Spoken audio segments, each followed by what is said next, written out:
Hello again and welcome back to another one. And the last couple of days have been quite busy following the December debates that flooded social media, in the sense that another new report just dropped to continue to expose the false narrative that Eminem's music did not age well. It's clockwork at this point, and this reaction sums it up nicely. It goes, the timing is hilarious and it happens every time. It's happened a couple of times already over the past few days. It's beginning to sound repetitive, and this time it's thanks to the latest milestone for Eminem's Collab song from the Eminem show that was released in 2002. In a couple of months it will be 20 years old, and the latest feat has sparked reactions accordingly.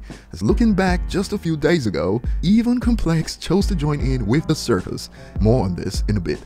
We also have more that's expected from Cordae and Eminem, as he plans to drop an album this weekend, and we'll be exploring why some fans believe Eminem could very well be on that album. But before we get started, if you enjoy content like this, don't forget to hit the like button, subscribe if you're new, and find me on social media at ETLifestyle_web. So back in 2021, after Eminem dropped the Killer remix featuring Jock Harlow and Cordae, it was around that drop that Cordae dropped the hint. Shout out the GOAT Eminem, we got more on the way to shh. And this has been interpreted in two major ways right now, as Cordae's album is just around the corner. For instance, here's what some believe: there's a good chance we get another Eminem feature on Cordae's next album dropping on the 14th. But some took this point farther to link it to the rumored Eminem album that multiple sources claim will drop this month. Check this out from Reddit. This right here is the reason I still believe M is not dropping on the 14th. They have feature upcoming, and surely M knows about the album and its release. So two things to take from this one: a feature expected on Cordae's album, but according to this user, this is likely the reason why Eminem will not drop on the 14th. But this is likely based on the notion that Cordae will be gunning for #1, and for some context, the current #1 album in the United States sold 72,000 equivalent units. And in reaction to that, here's a nice spin on things to think about. Unless the feature is on M's album, it could still drop on the 14th if that's the case, or it could have been scrapped for all we know. I think 21st is more likely. And another expanded between Cordae, M, Dre, Snoop, Conway, Boogie, Mount in quotes Westmore, 2 Chainz, and any other big artist not a part of Aftermath, all trying to fit between the Super Bowl and now. There's just bound for albums to overlap each other. 14th makes sense, but 21st makes more sense to me because weekend second week sales. On the weekend, a user disagrees. I don't see weekend second week sales as threat. They won't be as much this time. There's no blinding light and save your tears type music there, which people expected. But over to you guys, what are your thoughts on the potential Eminem and Cordae collaboration?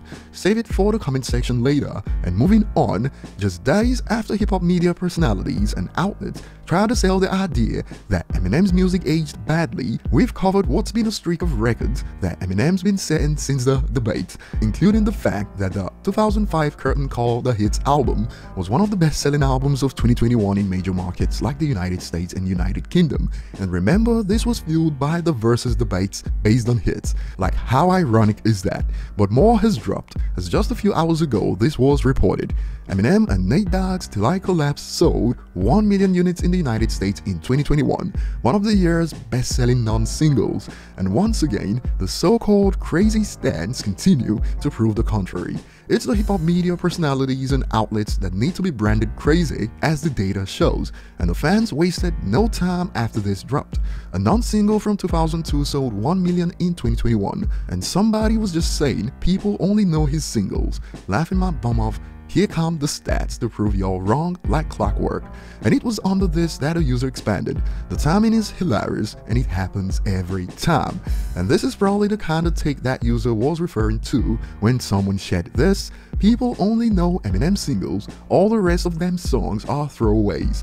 How ironic is this when Eminem literally has the best-selling non-single of all time? And people have learned from 50 Cent for sure. The pettiness level is impressive, as this user tagged Complex and the writer of that article. His catalog aging like fine wine despite the articles y'all write. M has two things working against him, in quotes, wrong appearance and wrong city. Perhaps if he was from New York, he'll get that Jay-Z treatment. I'm just saying, the OGs may not say it, but they think it. That strong New York bias is real. And back on topic, to this latest feat, a user adds, Every time hip-hop Twitter slanders M, they are proved wrong the very next day. It's becoming more like hip-hop Twitter versus chart data. And if you've been paying attention, you know that Till Collabs is also on track to become the first diamond non-single in the United States, and some believe Eminem could speed up the process. Now M has to play at the Super Bowl and the diamond will come sooner. But over to you guys, share your thoughts below, thanks for watching and see you on the next one.